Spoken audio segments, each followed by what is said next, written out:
جو عقل سلیم رکھتا ہے وہ خلوت اختیار کرتا ہے، کیونکہ تنہائی میں قلب کی صفائی ہوتی ہے۔ اللہ والوں کی باتیں سکون قلب عطا کرتی ہے اور اہل ظاہر کی باتیں دل میں انتشار اور بے اطمینانی پیدا کرتی ہے۔ اپنے اندر تبدیلی کی کوشش کرنی چاہیے۔ اولیاء اللہ کی صحبت اختیار کر، تیرے اندر تبدیلی پیدا ہو جائے گی۔ اگر تمہیں زندگی کی حقیقت معلوم ہو جائے تو بے شک تم کوئی ساتھی نہ چنو گے سوائے اللہ اور اس کی محبت کے۔ صرف پیسہ ہی رزق نہیں بلکہ عقل، ادب، چہرہ، اولاد، علم بھی رزق ہے، اور اس سے بڑی بات ہے کہ بہترین دوست بھی رزق میں شامل ہے۔ دنیا کو دھوکے کا گھر اس لیے کہا جاتا ہے، یہاں پر حقیقتیں الٹی نظر آتی ہیں۔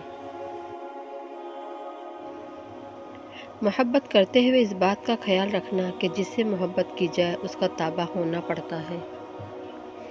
تمہاری اصل ہستی تمہاری سوچ ہے، باقی صرف ہڈیاں اور گوشت ہے۔ اللہ اور انسان کے درمیان ایک ہی حجاب ہے جس کا نام نفس ہے۔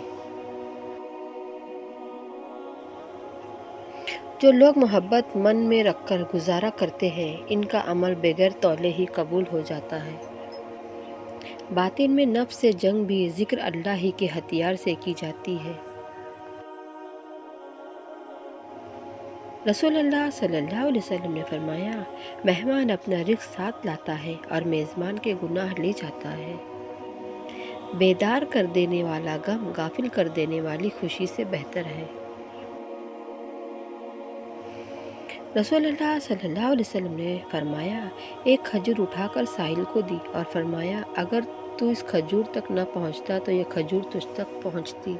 ایک ہی زبان بولنے والے نہیں بلکہ ایک جیسے جذبات رکھنے والے ایک دوسرے کو سمجھتے ہیں۔ اگر کبھی تنگ دست ہو جاؤ تو صدقہ دے کر خدا سے تجارت کرو۔ حضور پرنور صلی اللہ علیہ وسلم نے ارشاد فرمایا، کھا کر شکر ادا کرنے والا روزہ رکھ کر صبر کرنے والے کی طرح ہے۔ ہم نے اس قرآن میں لوگوں کو ہر طرح کی مثالوں سے سمجھایا، مگر انسان بڑا ہی جھگڑالو واقع ہوا ہے۔ حضرت عمر فاروق رضی اللہ نے فرمایا، اللہ کے سوا کسی سے امید نہ رکھو۔ رسول اللہ صلی اللہ علیہ وسلم نے فرمایا، حسد سے دور رہو، کیونکہ حسد نیکیوں کو اس طرح کھا جاتا ہے جس طرح آگ خشک لکڑیوں کو۔ حضرت عائشہ رضی اللہ عنہا نے فرمایا، زبان کی حفاظت کرو کیونکہ یہ ایک بہترین وصف ہے۔ رسول اللہ صلی اللہ علیہ وسلم نے فرمایا، عمدہ صبر وہ ہے جس میں شکایت نہ ہو۔ حدیث پاک میں ہے، اپنے مریضوں کا صدقہ کے ذریعے علاج کرو۔